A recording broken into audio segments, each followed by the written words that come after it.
เข้าแรงแล้วเฮ้ยถึงบอกไปเนยฟังขึ้นคันใดนะมาอยู่บนบ้านเนี่ยรอฟังรายการนานาสาระธรรมะข้าวห้ำกำบะเก่ากับดูเจ้าวัดสันทรายมันถึงม้วนเสียงท่านจิตใจเบิกบานม่วนล้ำมาได้ฟังวันใดมันถึงเหมือนกินข้าวมาได้กินน้ำนะมันถึงมาม่วนใจหั่นยามนอนปีนขวาปีนซ้ายเอาขามันหนีบหมอนมันถึงมายอมรับนอน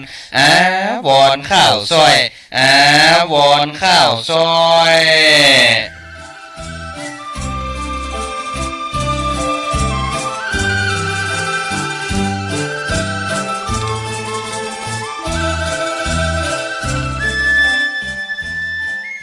ขอยกมือ10 นิ้ว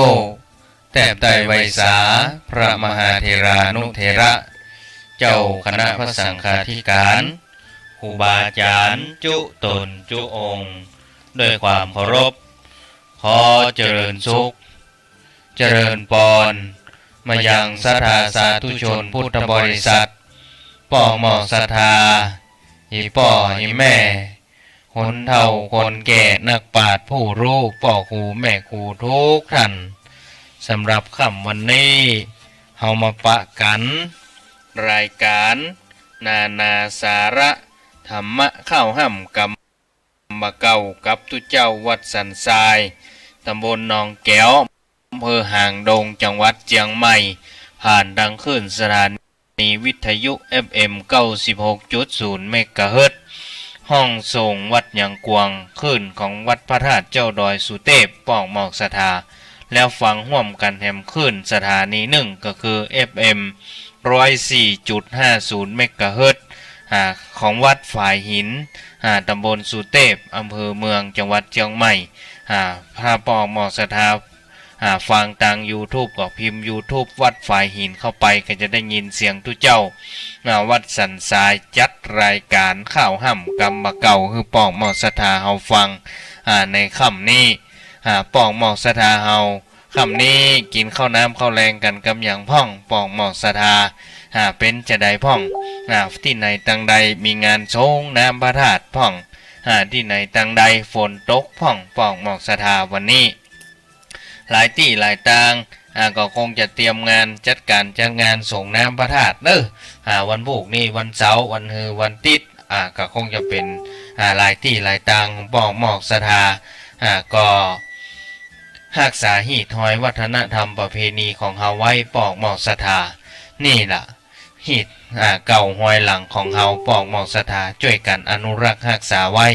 วันนี้เพื่อบ่ให้เป็นการเสียเวลาป่องหมอกสถาเฮามาฟังข้าวห่ำฉบับแรกวันนี้จากป่อครูสิริพงษ์วงชัยบ้านป่าเปาตำบลแจ่จ้างอำเภอสันกำแพงจังหวัดเชียงใหม่เบิ่นบอกว่าการกวีสิริสมรมเรื่องแต่กาหลาน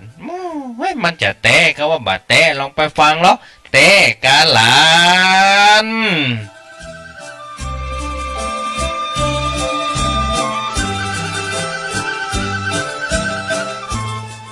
คนโบราณเหมือนนานแต่เล่าคนแก่คนเฒ่าเพิ่นเล่าไข่ปันว่ามีกวนจ้างเดินทางนี่ขยันป่าจ้างนี่ของมันนี่พัวพันเกี่ยวข้องเจิญจวนฮือโคนตัวโหนเฮงห้องฮือมาทดลองหลอดต้องเจิญหลอดเตอะแน่เอาพี่น้องความตุกโศกต้องกะใดสับปะว่าเคาะวุ่นวายหัวใจเสนียดจันไลหายไปถึงบ่น้อยเสียก้าบริการอาหารกะกล้วยกะอ้อยแล้วนะเพื่อจะให้พอกอยเลี้ยงจ้างปลาจ้างเอวไปไกลกะนอนข้างผ่านดงป่ากว้างปูดอยมีวันหนึ่งนั้นบุกบันถึงบ่ถอยปะเปิ่นมีปอยเลยพลอยตื่นเต้นก็ยังว่าปอยบ่เดียวนี่ส่งน้ำพระธาตุหลายที่หลายทางมีดนตรีนะจ้างจะมาเล่นโชว์ละ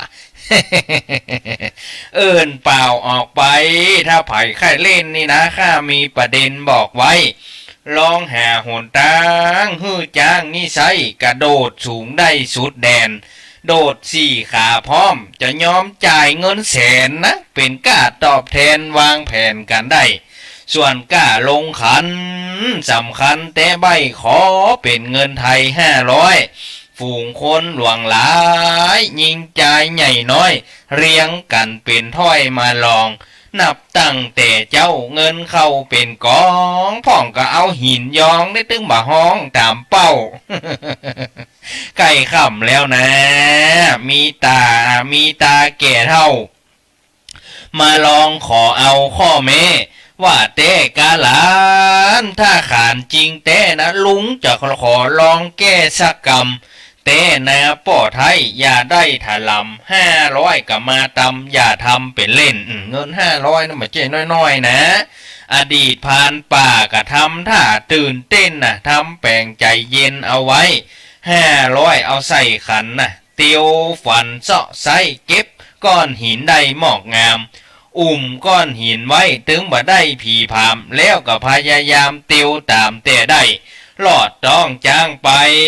ฮือได้ใกล้ๆนะก้อนหินกระตุกไปเงืดเงื้อโดนเต็มตีนะตัดบะเก็นเจือนะเหมือนเปิดเสื้อแตงไปโดนสี่ตีนยกตกอกตกใจควันจ่ายกะตันใดเงินไทยกะแสนเฮ้อจ่ายแล้วก็นั่งพักนั่งดักจื้อกือเงินแสนขาดมือไปแล้วแถมวันถัดมาถึงปากกากาดแก้วประกาศเจ้ยแจ้วเสียงดังวันนี้พี่น้องบ่ต้องหมดหวังนึปัญหาก็ยังลองฟังกำค่าถ้าไผ่เอิ้นตักจ้างพญาใจเหนือใต้จัดการงานใดจัดการอย่างใดก็หมดเก้าเกือบค่ำแล้วนะเลงมาแต่เล่าผ่านป่ากับคนเท่าคนเดิมว่าลุงนี่ใส่ถึงบ่ได้ฮึกเหิมอยากลองเพิ่มเติมขอเพิ่มให้สักหน่อยเด้อ600กะเนี่ยควรบอกเร็วไว้อย่าได้อิงอ้อยนะทุกคนโปรดคอยดูเน้อผ่านเท่าก็เตียวไปถึงบ่ได้เยินเยอะตาก่องคอยเงอลีรอหันหินนั่นเล่าก้อนเก่านั่นหนอแล้วก็ยกยอจ้างพ่อต่อหน้าแล้วก็เอิ้นถามติดตามอยู่ถ้าจำได้ก็จาก้อนนี้จ้างก็ผงกหัวยืนตัวหลีกลี่ถ้าทางป่นปี้กับหน้างอแสดงว่าจ้างมันจำมาหินก้อนเก่านั่นเนาะ แล้วถามแถมเล่าว่าเอาแถมบอจ้างกะสายคอเลี้ยวพ่อหน้าเจ้าตกลงหมอกวนยอมการคนเท่านะต้องจ่ายเบาๆแถมครั้งจ่ายไป200,000วางแผนพลาดพังใจก็เลยบ่ตั้งสมสารผ่านเท่านั้นใช้ใจประสบการณ์เพราะความชำนาญเชี่ยวชาญเก่งกล้าเลยได้รางวัลพนันต่อหน้าทุกคนเฮฮาว่าเก่งแตะปบมือปวดเท่าเนี่ย เปิ่นตาใส่เงินแสนคือจ้างยกตีนสี่ข้างมันก็ยะได้เปิ่นตาคือจ้างอันเหลียวซ้ายเหลียวขวาก็งกหัวใส่มันก็ยะได้โอ้มันเก่งแต่นะมีปัญหาใดอย่าได้ท้อแท้ลองหาทางแก้ให้ดีก่อนว่าทีคงมีเต้าอี้เต้านี้เล่าสู่กันฟังก่อนแหละนายเฮ้ยก็ยินดีจะนักเข้าห้ามฉบับนี้ว่าแต่กาหลานจากพ่อครูสิริพงษ์วงชัยบ้านป่าเปาตำบลแจ้จ้างอำเภอสันกำแพงจังหวัดเชียงใหม่ม้วนเนอะปอกหมอกสถาฟังแล้วก็ได้ยิ้มได้ไข้หัวแมลงนี้ยินดีจัดหนักเนอะ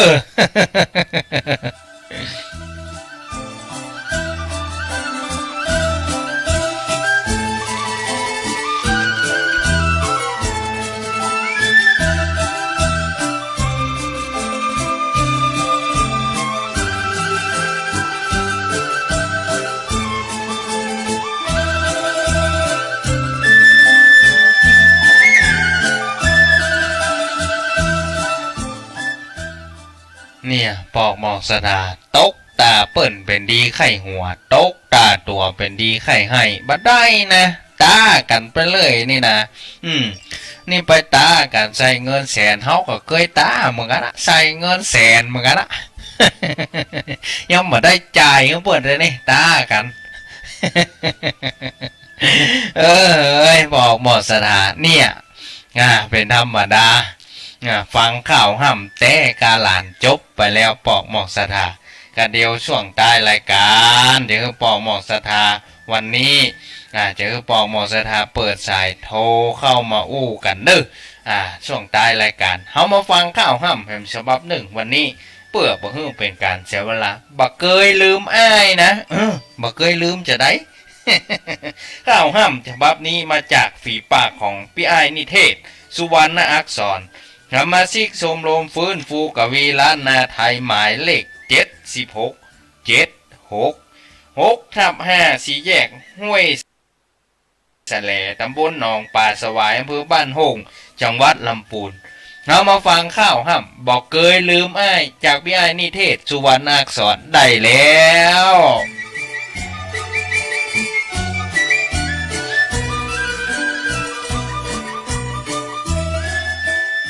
เสเลเมายำเตาใส่ฮะ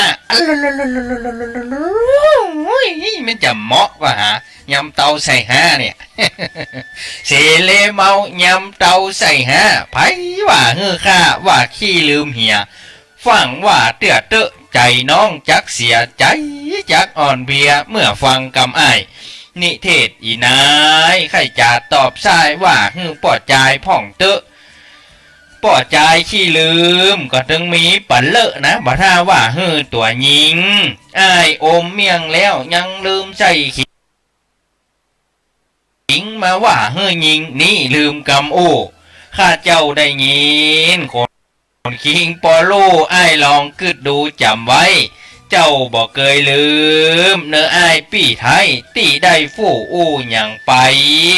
ข้าเจ้าหม่ำมึกนึกอยู่ในใจอ้ายนี่อู้อย่างไปนี่เจ้าจอมก็ถึงได้เมื่อคืนนั้นแน่อ้ายหน้าเหมือนให้นะว่ากลัวอีนายบ่เต้ข้าเจ้าก็นั่งฟังจำปอกับบะเป้นะอ้ายนั่งตีข้างฝ่าเฮือนโอ้สมัยนี้มันจะมีว่ะเป็นปูนหมดเรื่องล่ะฝ่าเฮือน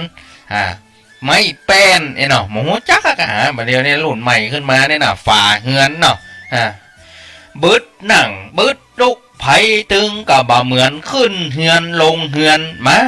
เห่าเต็มบ้านขึ้นเฮือนลงเฮือนนี่กำบะเก่าแต่เฮือนเฮือนนี่แปลว่าบ้านละอ่อนรุ่นใหม่นี่หมูจักละบ้านนี่เนาะบ้านต้องว่าบ้านไปเฮียนนี่บอกงูจะมาเตียวขึ้นเฮียนลงเฮียนอย่างลึงได้ป่ะนี่ก็บอกงูจักล่ะนี่ขึ้นเฮียนลงเฮียนหมาเห่าเต็มบ้านไอ้ยังขว้างหมาขามันกับพอแห้นนะเจ้ายังบ่ลืมเตื้อซ้ำไอ้สูบบุหรี่ไอ้ไปกินน้ำแล้วก็มานั่งอู้กันไปอู้อย่างกันฮะมันล่างจะอู้อย่างกันฮะฟังกันต่อไปแล้วว่าหันหน้าน้องกินข้าวในมดไห่เนอให้กินข้าวมาเดียวนี่นะว่าหันหน้าน้องนี่เหมือนกินข้าวมดไห่ข้าเจ้าปออายเปื่อนฝูงอายตั้งแต่นั้นแม้ปอจีดอกได้นี่มาหันมาใจน้องนี้ข้าเจ้าจดหมายไปถามก้าวจี้อ้ายบ่ตอบฮือสักใบตั้งแต่วันนั้นอ้ายนี่ก็ตึงทำใจก้ายผ่านมาก็ผ่านไปถึงมาหันมายื้อข้าเจ้าเอิ้นถามก็ดักจื้อกือนะ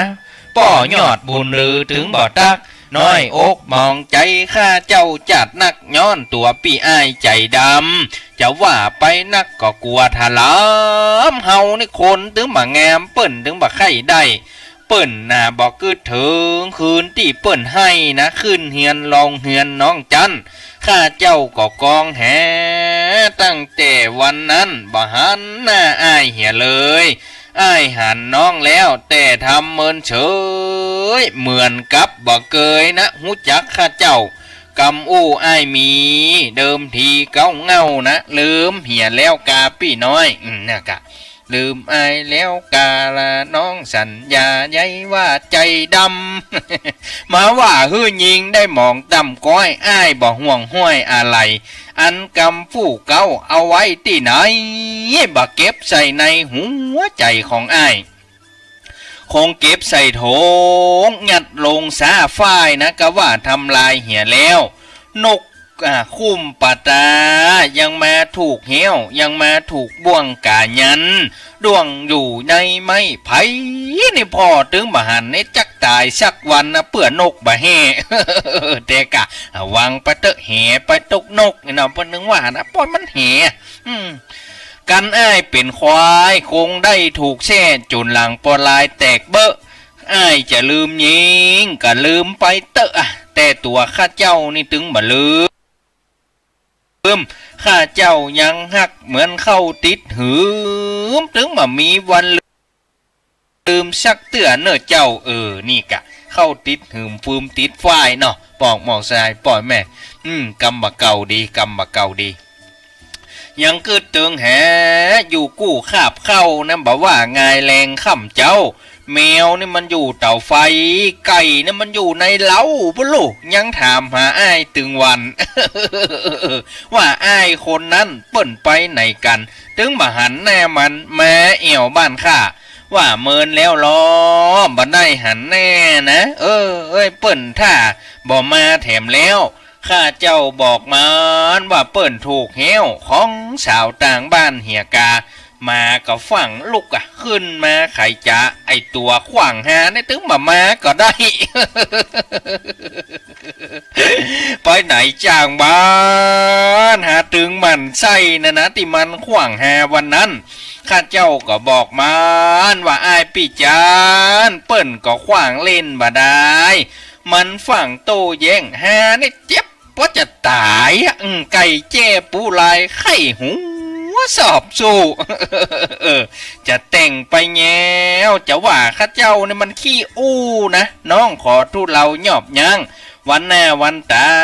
กันล่างมีสักครั้งจะแต่งมาฮื้อแถมกำก้อนละบำลำนำข้าวซ้อยนี่เทศสาวน้อยขอโป่งลงวางก่อนแหละก็ยินดีจัดนักจากคุณ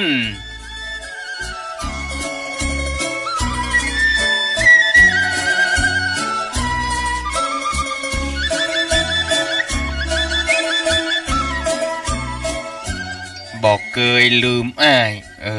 บอกเกยลืมมันตึงมีเพลงอันเพลงลืมอ้ายแล้วกาน้องจันตาใหญ่ว่าใจดำชาตินี้เป็นเวรเป็นกรรมตัวมาซ้ำตัวอ้ายนะบ่วาย เนี่ยปอกหมอกสดาบอกเกยลืมอ้ายเพราะฉะนั้นนี่ปอกหมอกสาฟังข้าวห้ำแล้วก็เอาเป็นข้อคิดคติประจำใจเปิ่นยังว่าลูกแมวมันยังอยู่เตาไฟไก่มันก็ยังอยู่ในเล้าเต้นะ ขออนุญาตนะครับสายแรกวันนี้เด้อเจริญปอน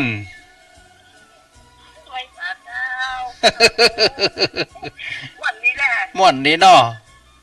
ที่มันดับไปกันเนาะมันดับอินเทอร์เน็ตมันอันนี้กะอินเทอร์เน็ตกันจะโทรมาบอกว่ามันดับไปมาละอีกได้ยินดีจะนักเนอะไม่ไรเนอะฝนตกก็สันทรายหนองจอมเจ้ามันมืดบ่ได้เนี่ยมืดบ่ได้ได้ยินดีแม่จะนักเนอะไม่ไรเนอะไว้สาแม่ไรสันทรายหนองจอมปอกมองสถานเนี่ยฟังข้าวห้ำแล้วมันม่วนอกม่วนใจปอกมองสถานวิทยุดับจนเป็นได้โทรมาบอกวิทยุมันดับแน่มันได้ยินข้าวต่อเนื่องนะ เนี่ยกาปอกมองสถานเป็นกู้เป็นกิมกันปอกมองสถานไพ่วันที่6ที่7เดือนหน้าปอกหมอกศรัทธาทุเจ้าวัดสันทรายพร้อมด้วยคณะศรัทธาจะปากันไปตามเตียน9วัดที่จังหวัดพะเยาจังหวัดเชียงรายบอกหมอกศรัทธาไผจะห่วมกินห่วมตาลเอาเตียนมาหอมเอาสังมาหอมก็ได้เน้อเจริญปอนต ทั้งเทพเสด็จฝนตกกอตกเจ้าตกถึงวันเนาะโอ้บ้านจุ่มบ้านเย็นนอนนี่ไทยได้ห่มผ้าแต่เนิ่นนอนดังบนดอยปุ่นนะฝนมันตกมันเรื่องได้งงเลยมันหนาวเนาะมันหนาวฟังข่าวฟังรายการชัดเจนเนาะแม่เนาะเจ้าชัดเจนดีม่วนก่อข่าววันนี้ม่วนก่อม่วนจ้ะแม่เราต้องฟังทุกวันแล้วแล้วยิ้มก่อไข้หัวพ่องก่อไข้หัวคนเดียวพ่องก่อไข้หัวคนเดียวน่ะจะอยู่ในนอนคอทีวีเนี่ยไข้หัวคนเดียวเนี่ย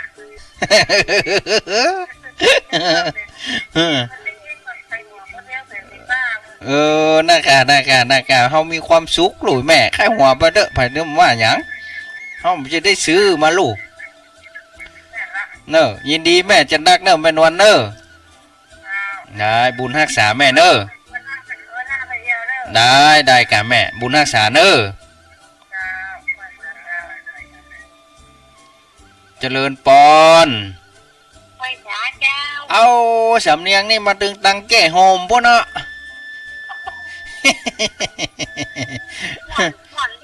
ม่วนนี่เนาะข้าววันนี้เนาะอยู่คนเดียวกับไข่หัวไข่ยังกับที่บ้านเลย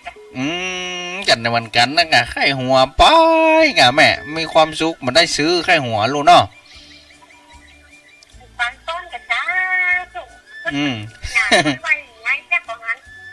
กี่ข้าวแรงครับอย่างแก่โฮมนี่แกงหน่อไม้ลำว่ะแม่ลำแต่กินลำก็กินนะข่าวเนี่ยมันจะเป็นลำฟังข่าวมันจางข่าวนะมันได้ฟังข่าวมันนึงลำหมดอ่ะเนาะยินดีกับแม่จันฟองยันนักเด้อบุญรักษาแม่จันฟองเด้อเจริญปอนแม่บุญปีนหายไปจันเมินด้า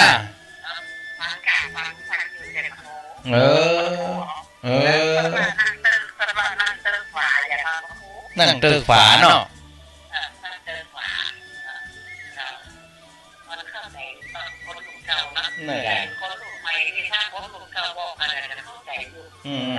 มาเดียวมันหมีละฝาเป็นปูนมดเรื่องอ่ะเป็นห้องผนังเนี่ยเนาะบ้านไม้นะกะบ้านไม้บ้านฝากเนาะสมัยละก่อนได้ยินดีแม่จะนั่งเด้อได้บุญรักษาเนี่ยปอกหมอกสาธา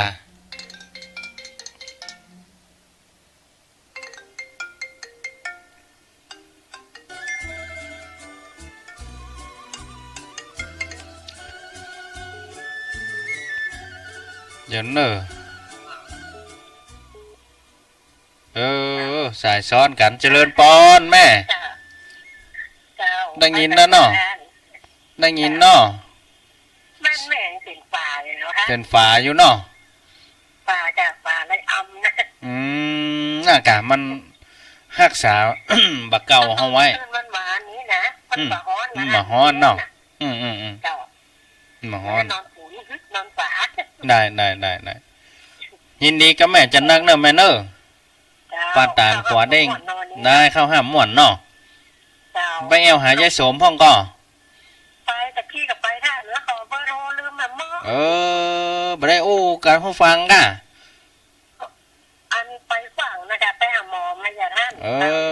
ไว้จะไปแอวไว้จะไปแวะแอวหาอยู่อันพักควายแล้วไม่จะไปอยู่ก็ไปอยู่หนองหอยว่า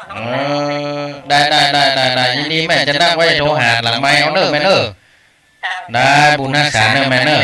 ได้บุญรักษาแม่บุญศรีเจริญปอนจากไหนจากดอยสะเก็ดจ้าดอยสะเก็ดบ้านอย่างฮะอยู่บ้านป้าป้องฟังชัดดีเนาะป้าป้องเนาะฟังม่วนดีแน่ม่วนนี้เนาะฟังถึงวันก็แม่ฟังถึงวันแต่บ่ได้โทรมาเนาะยินดีจะนักตังมันโทรมาหากันเนอะได้แล้วไปแอวหากันนะป้าป้องดอยสะเก็ดยินดีจะนักเนอะแม่เนอะได้บุญรักษา เจริญปอน จ้าด้านโอ้ใส่ซ้อนนะเจ้าด้านฟังมอดไม่มีไม่เกี่ยว ม่วนเนาะแม่จันเพนกี่ข้าวแรงกับหยัง น้องพัดคณะเจ้า พัดคะน้าเนาะ เนี่ยนั่นแล้ววันที่8ที่เอาอย่างที่6ที่7นี่แม่นั่งรถกันที่เรียนนะ จะไปตานเตียนนะกะ เอาไปการเรียนน่ะแม่จะรอประกางต้นปีนั่นน่ะ ได้เดี๋ยวกับพี่เรียนนะ ได้ค่ะเดี๋ยวจะโทรหาหลังไม้ผมครับเนาะแม่เนาะแม่จันเพนเนาะ เจ้าได้อันนี้เนอะแม่เนอะบุญรักษาแม่จันเพนคำปูทาบอกหมอกสถาเขาจะไปตานเตียนวันที่6ที่7เดือนหน้าที่ถึงนี้วันเสาร์วันติดไปวัดศรีโกมคำไปพระธาตุดอยตุงพระธาตุประจำปีเกิดปีหมูบอกหมอกสถาตานไป9วัด10วัด20วัดก็ว่ากันไปเอาครัวใส่หลังรถไปตานไปกินไปตานไปป้องหมอกสถายินดีกับป้องหมอกสถาใน Facebook ได้สดทุกคนทุกท่านเนอะเฮ้ยอู้ไล่เหลียวพอข้อมือซ้ายเข็มนาฬิกาพอถึงเวลามาแล้วเนอะเจ้าจำเป็นจากลายิงใจหนุ่มเท่าเวลาหมดเวลาเห็นแล้ววันหน้าก่อยฟังอย่ากากาดแก้ววันนี้ตู้เจ้าจะขอนำรายการจากลาขอลาก่อนเตอะมวนมิตรวงศาวันนี้ขอลาโจกดีเนอะเจ้าโจกดีเนอะเจ้าสำหรับวันนี้ก่อนจากกันกำบะเก่าเป็นคติสอนใจป้องหมอกสถาว่าฮึเปิ้นบะสวมง่อนตัวสำหรับวันนี้โจกดีมีความสุขเหมือนกันตัวหน้าจัตตารโรธรรมาวะทันติอายุวันโนสุขังปะลัง